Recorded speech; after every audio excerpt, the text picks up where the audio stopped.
You ready for this? Ready as I'll ever be. It will kill. The U.S. Army Officer's Sword. My name is Tyler Hackbarth. I'm 32 years old, and I was an E5 sergeant for 6 years in the Army.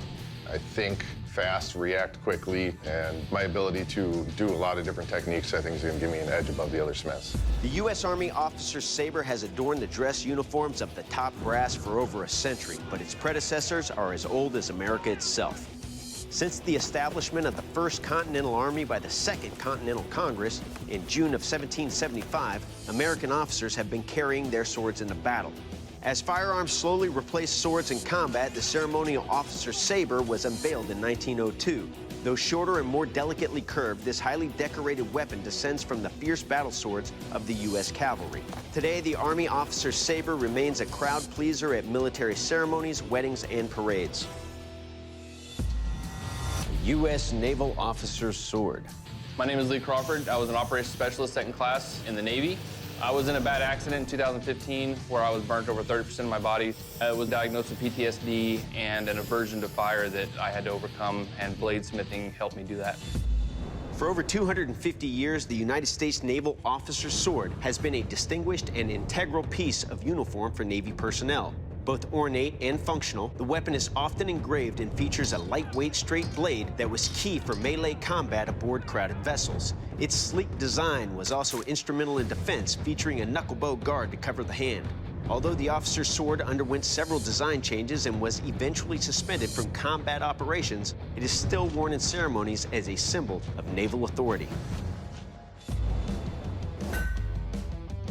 So my plan is going to be to start out with a nice 25-plus layer billeted Damascus.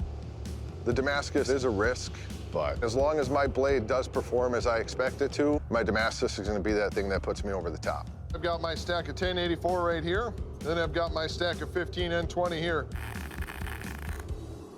We're ready to rock and roll and get this into the forge. I made a log splitter press, so that's giving me 22 tons of squish squish.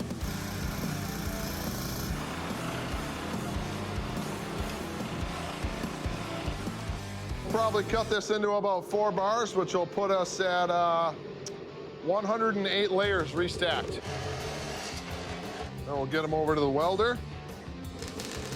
It's time to quench.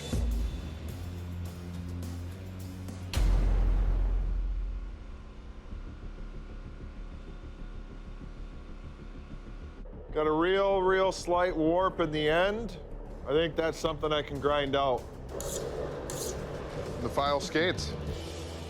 I rounded off a piece of wood to help me develop that curve in the guard. That's a good start. We're gonna bring out that Damascus. The most rewarding part about making Damascus is going into the acid. I'm just 110% pleased with it. The contrast is great, the pattern is awesome. I can't wait to see this blade tested by the judges. Hopefully I can hear, "It will kill." The sword I'm making for the challenge is the Naval Officer Sword. First thing I'm gonna do today is use my rotary tool and hand grind in my fuller. For a hand fuller, can't ask for much better. Blade's ready to be quenched. The one thing you always think about is don't snap. This is the moment. Don't have a warp. Snaps are fatal, warps are critical, but can be fixed. Pull it out. Uh-oh. It's hard, but it's got a bow. To the jig. I have to get it in my straightening jig to see if we can get that pulled out. Let's hope it straightened it. If not, we gotta go through that whole thing again. Pick it up, look down it, bam, we got a straight blade. All right. It's time to move on to the handle material. I set up the micarta handles by cutting them rough shape to fit the handle. Drill the holes like that. I think I need to get the pommel, so when I do make the guard and knuckle bow, I know where to end it. So I need the pommel next. It's pretty blade heavy, and it's gonna need a big chunk of brass to be able to balance that out. Done. All right, soldiers, your weapons look beautiful, but were they born to kill? To find that out, I'm going to take your weapons and deliver slashes and thrust on this ballistics dummy. Tyler, you're up first. You ready for this? Ready as I'll ever be.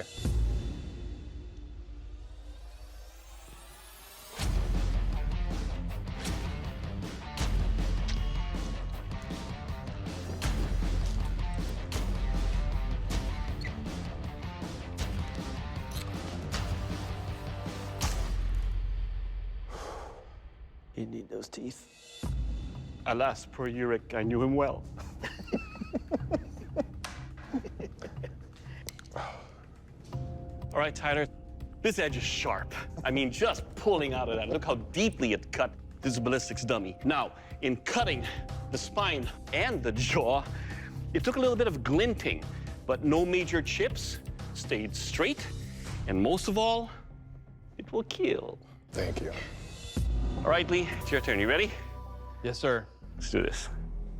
That's a lot of hog to go through with a skinny blade. I'm pretty nervous.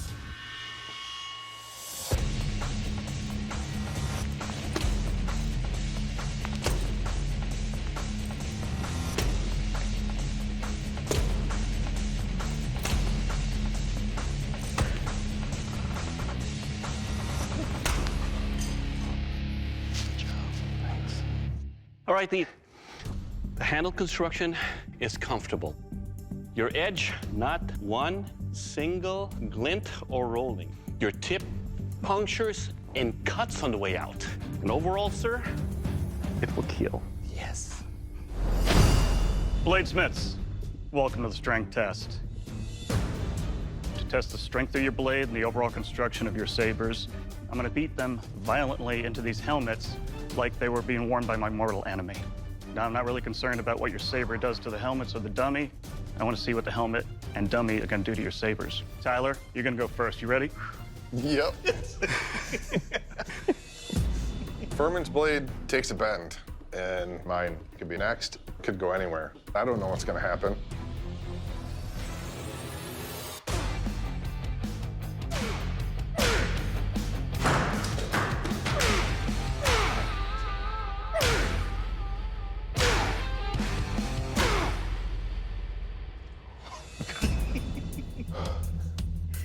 Tyler is a beast.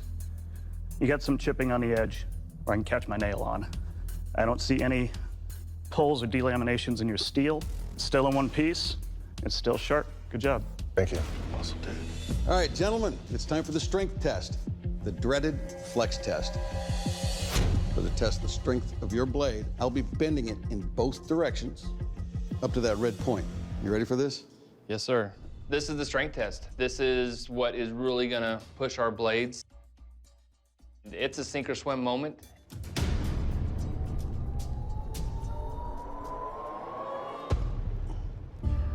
The longest 5 seconds of my life. But I'm holding my breath and just praying that it holds together.